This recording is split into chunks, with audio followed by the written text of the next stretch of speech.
آپ سیڑھی لگا کے آسمانوں پہ چڑھ جائیں، آپ زمین کے نیچے چلے جائیں، آپ پانیوں کے نیچے چلے جائیں، ایک دن آپ کو موت آ کے رہے گی۔ اگر یہ اٹل فیصلہ ہے، اگر آپ کو مجھے پتا ہے کہ موت کا ایک دن مقرر ہے، موت آنی ہی آنی ہے، تو پھر یہ دھوکہ دہی کیوں، یہ فراڈ کیوں، یہ لوگوں کے اوپر ظلم کیوں، یہ لوگوں کے ساتھ زیادتی کیوں، یہ جھوٹ کیوں، یہ فراڈ کیوں؟ اگر آپ بچ سکتے ہیں، اگر آپ کو موت کا خوف نہیں ہے، اگر آپ نے اللہ کے سامنے حاضر نہیں ہونا، تو پھر آپ جو مرضی کرتے پھریں۔ اگر آپ بچ نہیں سکتے تو یہ سارے دھندے، یہ ساری ٹھگ بازاری، یہ ساری دھوکہ دہی چھوڑ دیں۔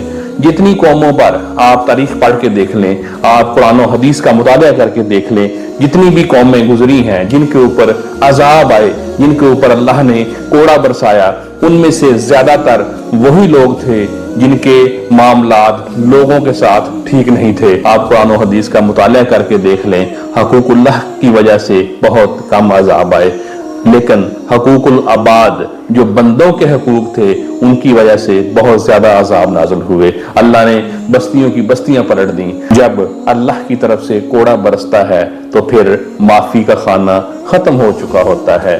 اس سے پہلے اللہ سے معافی مانگ لیں، اپنے گناہوں سے توبہ کر لیں، اللہ کے قریب آ جائیں، اللہ انشاءاللہ آپ کو ضرور معاف کرے گا۔